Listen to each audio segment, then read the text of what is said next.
How to edit videos on Snapchat. Hi everyone, this is Max. I hope you are doing well, so let's start without wasting time. First of all, open up a Snapchat, tap on the gallery icon, now select the video.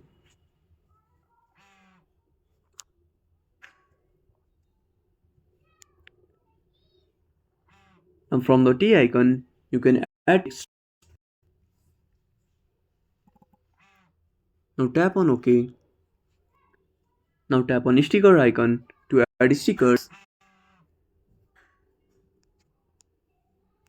Tap on the trim icon, select the portion you want to edit.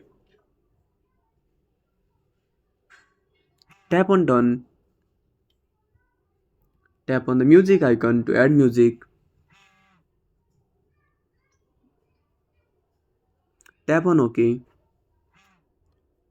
Now from the sound icon, you can mute or unmute your video. Tap on the glass icon to add lenses or filters.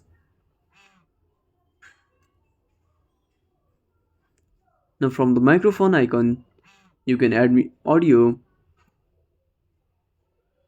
Now tap.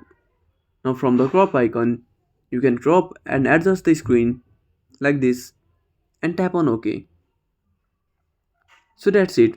If you found this video helpful, smash that like button and subscribe our channel for more awesome content. Have a burning question or want to suggest a topic? Drop down a comment below. This is Max signing off until next time.